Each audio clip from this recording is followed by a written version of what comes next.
Hello friends, welcome to Ritupant classes. Guys, this is my first video on YouTube.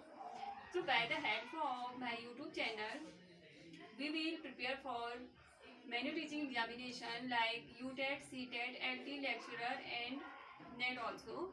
So today we will going to discuss a very important topic of CTET examination. So let's start the topic. Today topic is Noam Chomsky. Now we will discuss about Noam Chomsky. Now let's start the topic. So today we will discuss about Noam Chomsky. The name Noam Chomsky full name is Abraham Noam Chomsky. जो Noam Chomsky है, जो उनका पूरा नाम है वो क्या है? Abraham Noam Chomsky है, ठीक है. He is an American philosopher. जो Noam Chomsky है वो क्या है? एक American philosopher है and he is a linguistics का मतलब क्या होता है? भाषाविद. जो नॉम चॉम्स्की है वो क्या है? भाषाविद है, ठीक है. He is cognitive scientist, social critic and historian, ठीक है. So now quick revision we will do. Abraham Noam Chomsky का जो नॉम चॉम्स्की है उनका पूरा नाम है एब्राहम नॉम चॉम्स्की और वो क्या है? लिंग्विस्टिक्स है. लिंग्विस्टिक्स का मतलब होता है भाषाविद, ठीक है. और वो क्या है? एक अमेरिकन फिलोसोफर है और एक कॉग्निटिव साइंटिस्ट हैं एंड सोशल क्रिटिक, हिस्टोरियन है, ठीक है. So now Noam Chomsky says that when we learn और when we acquire any language, we acquire any language और we learn any language by the help of let. जो Noam Chomsky है वो कहते हैं कि in the human brain there is a innate capacity. जो innate capacity है human brain में वो क्या होती है? इनेट का मतलब होता है आंतरिक क्षमता होती है, बोलते हैं वो. किसमें? जो मनुष्य का ब्रेन होता है उसमें क्या होती है? एक आंतरिक क्षमता होती है किसी भी भाषा को एक्वायर करने की, ठीक है.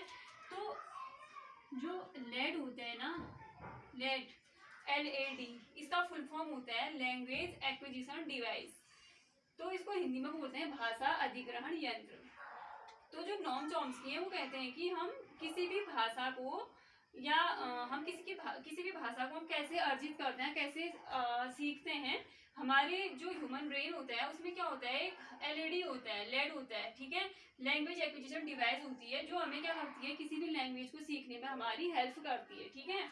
So he says that human brain is divided into 2 part. Noam Chomsky बोलते हैं कि जो ह्यूमन ब्रेन है वो 2 पार्ट्स में डिवाइड होता है, ठीक है. Left brain and right brain.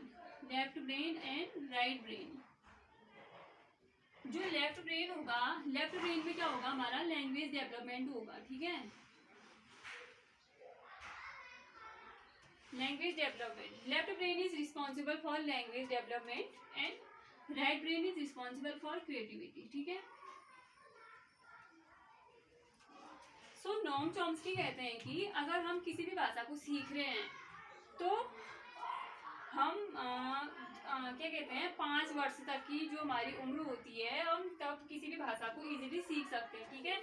जैसे कि हम नॉम चॉम्स्की बोलते हैं कि जो लेट होता है वो इफेक्टिव कब तक होता है? Noam Chomsky says that late till effective 5 years, ठीक है. जो लेट होगा वो इफेक्टिव कब तक होता है? 5 ईयर्स तक.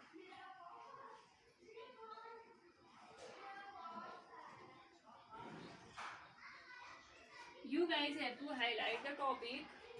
जो मैंने आपको बोला था कि जो लेड इफेक्टिव होता है कब तक होता है? 5 साल की मतलब एज तक लेड इफेक्टिव होता है. आप लोग को ये पॉइंट हाईलाइट कर लेना है.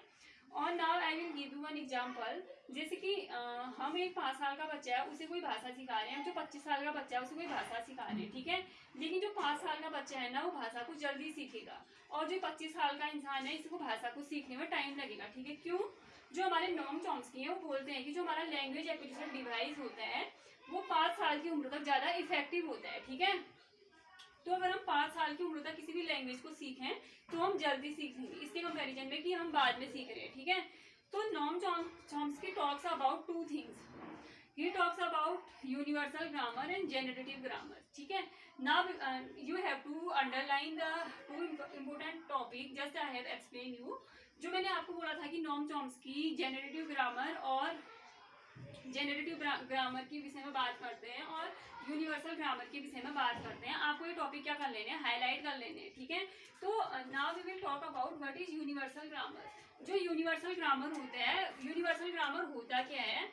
यूनिवर्सल ग्रामर होता है the rule we already know. I think ये ऊपर का आपने नोट कर लिया होगा. तो space is not here, I have to remove. तो जो नॉर्म चॉम्स्की है वो दो चीज़ों के बारे में बात करते हैं, universal grammar and generative grammar. Universal grammar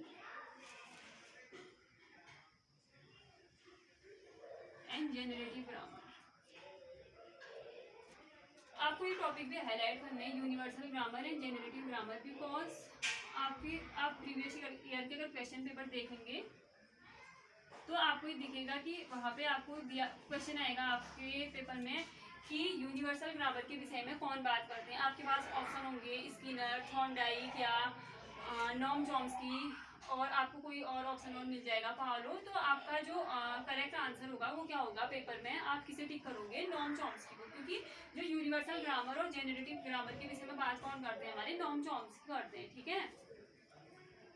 तो यूनिवर्सल ग्रामर होता है कि the rules we already know, rules we already know. जो यूनिवर्सल ग्रामर का मतलब होता है ऐसे रूल जिनको हम पहले से जानते हैं, ठीक है, उनको क्या कहा जाता है, यूनिवर्सल ग्रामर कहा जाता है। Now we will discuss about generative grammar, ठीक है। जो जेनरेटिव ग्रामर होता है वो क्या होता है, हमारे माइंड में क्या होते हैं, ये प्री एग्जिस्ट रूल्स होते हैं, ठीक है, pre exist rules in human brain. जो प्री एग्जिस्ट रूल्स होंगे, रूल्स, इन रूल्स को सीखने के लिए हमें क्या करना पड़ता है, ज्यादा मेहनत नहीं करनी पड़ती, हमारे माइंड में पहले से रहते हैं। जो क्या होते हैं, जेनरेटिव ग्रामर होता है, मतलब हम कह सकते हैं कि जो प्री एग्जिस्ट रूल्स हैं, जो पहले से हमारे माइंड में एग्जिस्ट हैं, ठीक है। तो आप इसे ऐसे समझ सकते हैं कि जेनरेटिव ग्रामर होता क्या है, ये ऐसे रूल्स होते हैं कि जो हम ऑटोमेटिकली सीख जाते हैं, जो हमें मतलब सीखने नहीं पड़ते हैं, याद नहीं करने पड़ते हैं, ठीक है।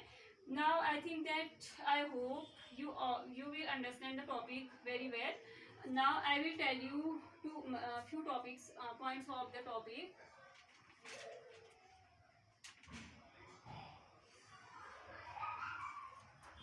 आपको एक चीज ये भी याद कर लेनी है कि जो बच्चा होगा, आपके पेपर में क्वेश्चन आएगा, ठीक है, जैसे कि बच्चा है वो कौन कौन सी एज में मतलब किसी भी भाषा को सीख सकता है। इस पे यहाँ पे आप देख लोगे, जैसे कि 0 to 2 years, 2 to 6 years, 6 to 12 years और 12 to 18। तो जो किसी भी भाषा को सीखने की जो हमारी उम्र होती है, कौन सी एज में लैंग्वेज डेवलपमेंट प्रॉपरली होता है, अच्छे से होता है, ठीक है। जो हमारा अर्ली चाइल्डहुड होता है, जो 2 to 6 होता है, इसे हम क्या बोलते हैं, अर्ली चाइल्डहुड बोलते हैं। तो अर्ली चाइल्डहुड में क्या होता है, जो भाषा विकास होता है वो क्या होता है, तेजी से होता है, लैंग्वेज डेवलपमेंट यहाँ पे क्या होगा, फास्ट होगा, ठीक है। ये पॉइंट आपको हाईलाइट करना है कि भाषा विकास कब तेजी से होता है, लैंग्वेज डेवलपमेंट 2 से 6 वर्ष की उम्र में भाषा विकास तेजी से होता है। और जो हमारा लेड है वो कब तक इफेक्टिव होता है, 5 साल तक इफेक्टिव होता है, ये भी आपको हाईलाइट करना है।